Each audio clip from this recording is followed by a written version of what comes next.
Hey,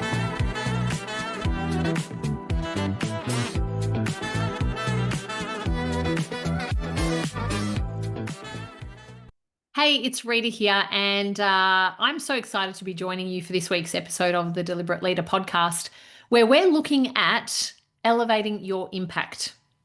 This is a must listen to, particularly if you are a woman in leadership, because we are going to be focused on women's leadership development through this podcast, and really how we can support others to increase their self-awareness so they can elevate their impact. Today is all about self-awareness, tuning into ourselves, thinking about our strengths, thinking about blind spots. We can't ignore those, of course, thinking about our impact.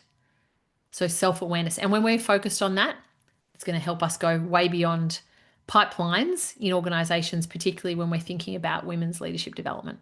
Enjoy. Welcome to this week's episode of the Deliberate Leader podcast. It's Rita here, and I'm really pleased that you could join me this week. We're going to be talking about elevating your impact this week, and particularly as we look at talent pipelines and really what happens when we go beyond the pipeline. So I spend a lot of time doing leadership activities and development programs for different kinds of leaders, and particularly women. And when I'm working with women in this capacity, I'm always really interested in what's happening beyond the program. Of course, we have a great time in the program, and I get a great amount of joy out of it. They tell me that they do too, which is a great thing. But I'm always interested in what's happening beyond the program, and really beyond this sense of building a pipeline and building these talent pools of fantastic people. What happens? Are they getting these promotions? Are they, securing maybe a better paying or an advanced job outside of their organization? Are they able to stay within their organization and still do really well? That's what I'm really curious about. And today I want to approach this topic through the lens of elevating your impact, because organizations clearly go in with a view on what they want to get out of an investment into these programs. And I want to really look at it from the lens of what does the individual get out of it? For me, arguably, it's the sum of the parts, which is where the magic happens. So it's a sum of what happens to these individuals as they are coming through the program and then going out the other end of the program, what's happening to their careers. So there's some really good statistics, that show that an increased spend in development, particularly in women's leadership programs, leads to some great outcomes and certainly leads to promotion and advancement.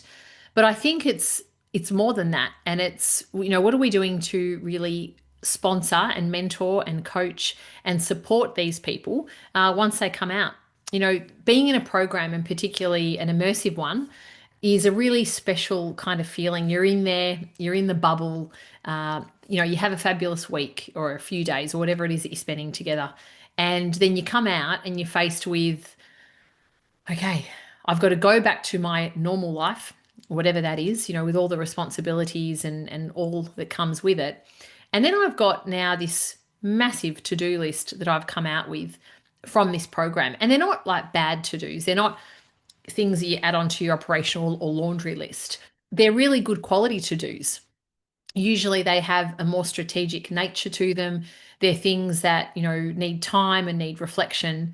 But it's really hard to get to that stuff after we come out of this type of program.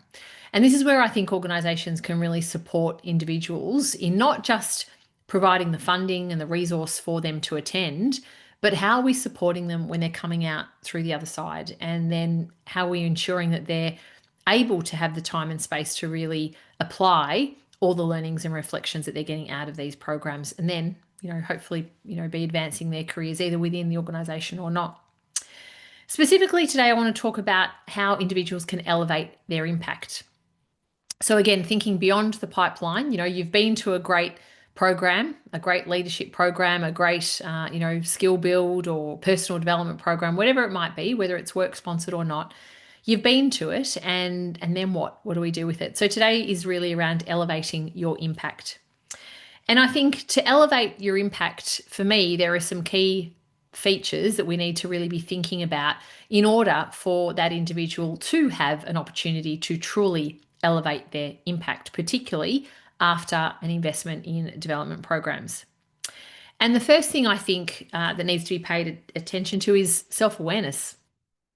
So hopefully through the leadership program that you might be attending or that you have attended, you've got some time and space to really think and reflect about your self-awareness, how you're showing up. And the way that I like to think about self-awareness is, who are you really? When it's not with the work jacket on or not with, the social, cap on or whatever it is, in whatever context, in all aspects of your life, who are you?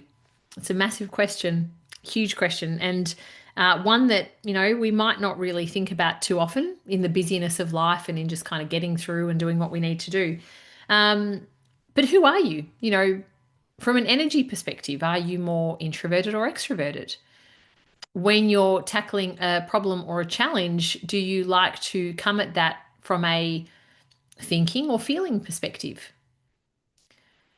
When you are, again, thinking about, problems, challenges, things that come up, maybe that you didn't expect, are you dealing with those through your five senses? Maybe you're also including your sixth sense, that intuition. So are you more sensing or more intuitive? So as we think about self-awareness, and often these things, whether we're introverted, extroverted, whether we are more thinking or feeling or more sensing or intuitive, we can pick these up from diagnostic tools. And one that I really love to use is the Clarity 4D tool.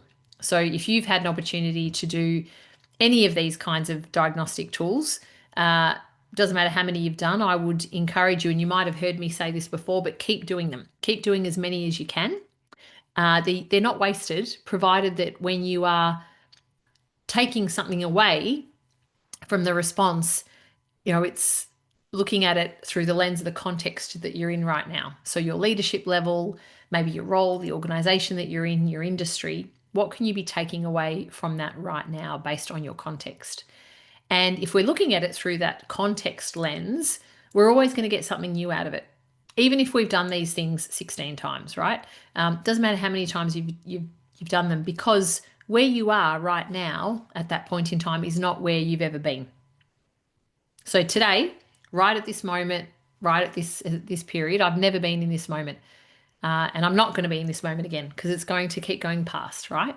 So that context is really important. And it gives us a sense of, okay, this is where I was then, or this is where I am now. And this is something that I can learn about myself right now in the situation that I'm in.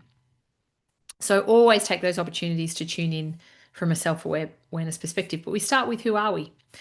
Then we look at, how do we show up?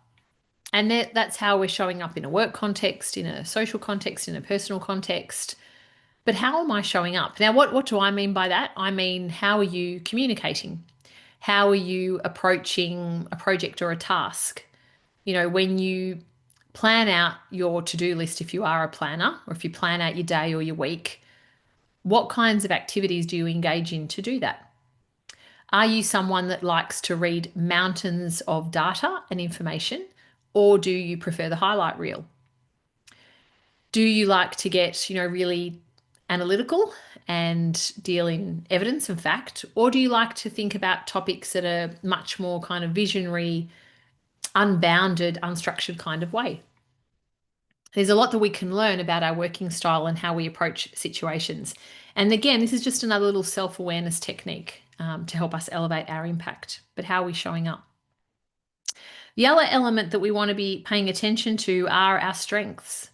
And this is an area that it's trained out of us almost, because we are often taught and encouraged to focus on our gaps and getting better at our gaps. But a great person to check out some work on this is Marcus Buckingham, and he does a lot in the area of strengths and approaching situations from being strength-based. There's a great little YouTube clip that you might want to check out of his, a number of them actually, but if you just go onto YouTube and have a look at Marcus Buckingham's work, you'll see it, and I'll attach a link in the show notes. But he talks about our strengths strengthening us. Whereas when we're focused on a gap or, a weakness or an opportunity, we can work and work and work on that thing, but we're probably not going to have the amount of change in our performance that we are when we're working on something that we're already good at. So when we're already good at something, you get like this exponential growth that happens when you're doing that thing time and time again and you're just practicing it and refining it. But when we have a gap around something and we try and get better at it, we're not likely to have that exponential increase in terms of our performance because it is a gap. Now, that might be hard for some of you to hear, particularly if you're of that vintage that you just work hard and keep working and keep going at it, and that pays off. And look, I think for some things it does, but in this context around self-awareness, we are better off identifying the things that we are really good at and then leveraging those things to help us have better impact rather than focusing on the gaps. We might increase our ability to have impact, but it's never going to be to the extent of something when we already have a strength in it. So it's worth really thinking about, what are my strengths? You know, what am I known for? What do others know me for in terms of, you know, perhaps professional expertise, or even in your friendship group? You know, what is it that your friends rely on you for? Because you're just really good at that thing and people know that you're really good at that thing. And I'm not really talking about party tricks, right? I'm talking about, you know, you're the friend that's reliable because you're all over the detail. And so the group know that, you know, if you're planning a weekend away together, you're the detail person. Or maybe it's you're the ideas person. And so your team, whether it's professional or personal, know to rely upon you for the ideas. So you're almost like the idea generator for the team. You know, what is it? What is that strength that you bring? I talked about not focusing on the weaknesses and the gaps, but there is a time when we may do that. And that is when we want to be able to uncover or identify blind spots. Now, blind spots, if we ignore them, they are what I call parsley in the teeth, right? So this is where if you do happen to have something in your teeth, you would hope that there are some good, well-intentioned, kind people around you that are prepared to say, hey, you've got something in your teeth. You might want to sort that out, right? Because you're not going to see it unless you are visiting a place with a mirror, a bathroom with a mirror.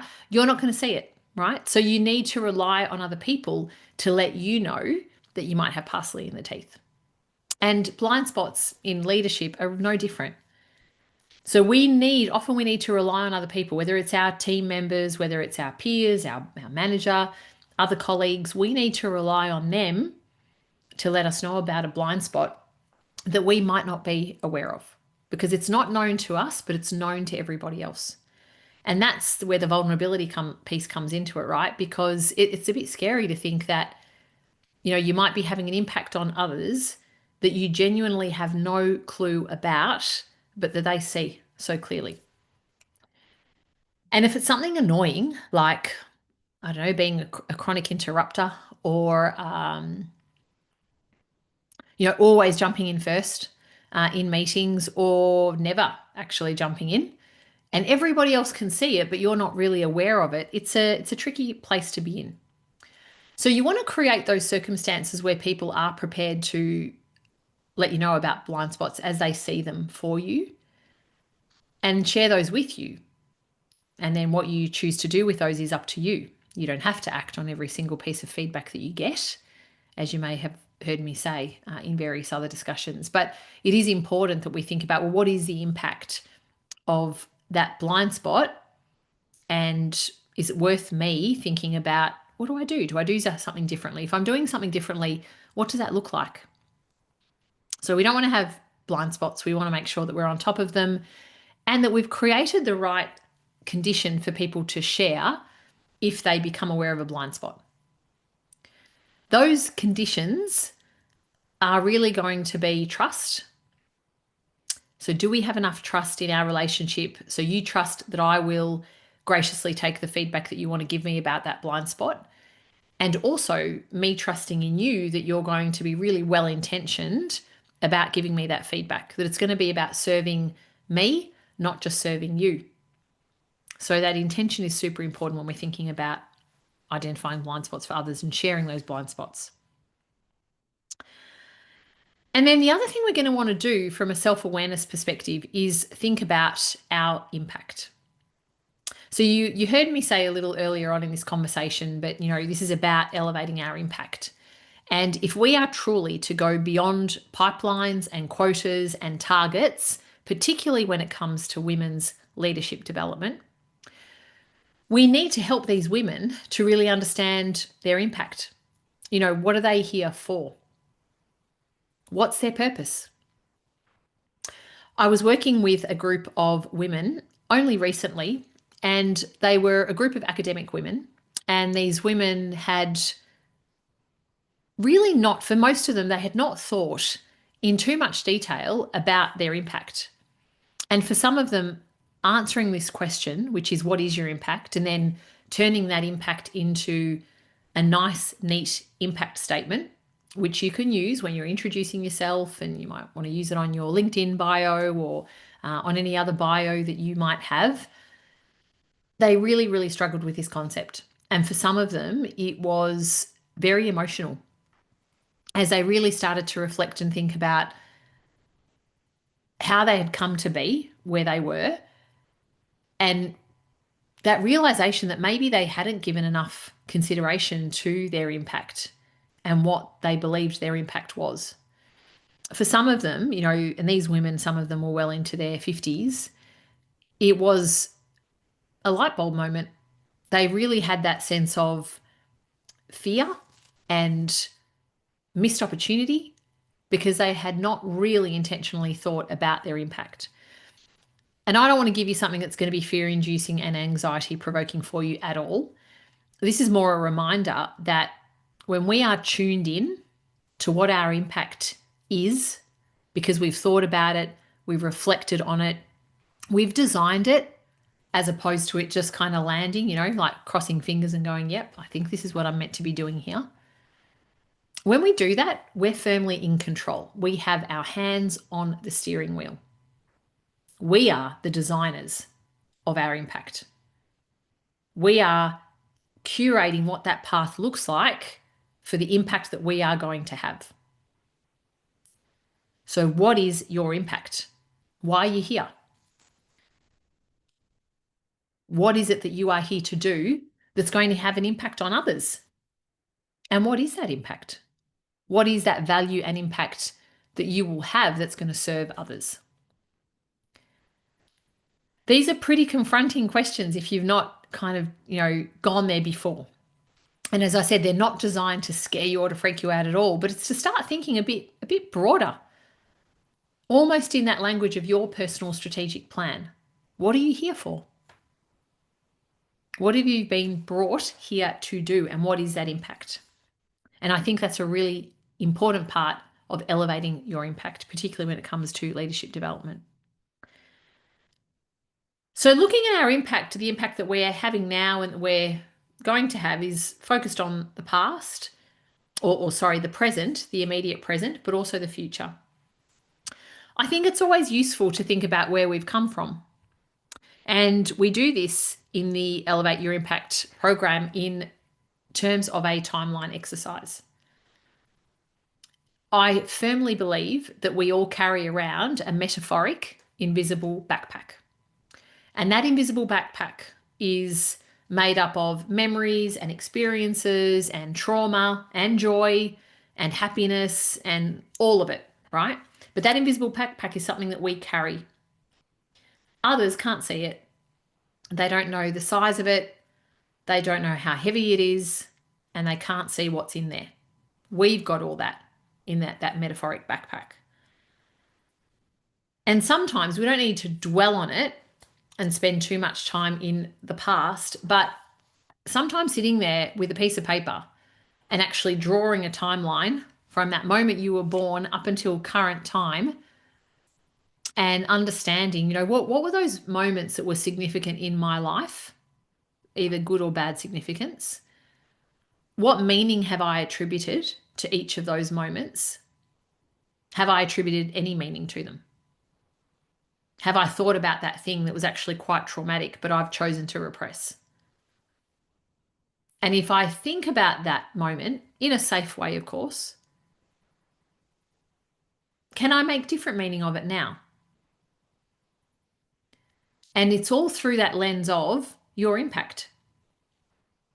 The impact that you can have and will have on others on this planet, being a member of society, being a human, fellow human with everybody else. What have been those past experiences that has led me to where I am now?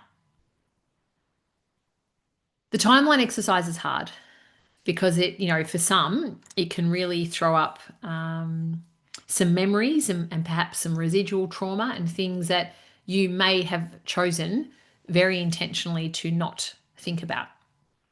But if you can go there, again, in a safe way for you, whatever that means for you, if you can go there and really think about those moments in a curious kind of way with some distance between them.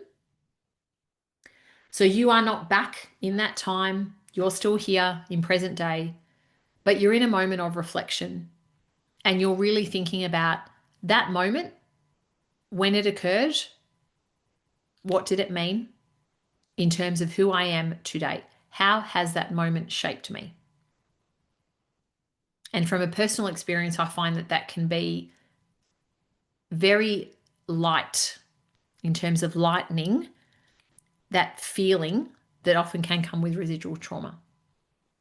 Because you are here today, whatever that was happened many, many years ago, many months ago, many days ago, whatever it is, it's probably going to be more than days. You are now a different person. How has that event shaped you? So that's something you might want to think about. What happened? What meaning do I attribute to that? How has it changed me as a person? What's the good stuff? What are the gifts that have come from that? And maybe it's that you've learned that you can rely upon yourself so much more than what you thought. Maybe it's, that you can genuinely be grateful for the level of resilience that you have, the level of strength that you have, courage, whatever it might be. And then really be thinking about that backpack, that I'm carrying. How does it shape me today?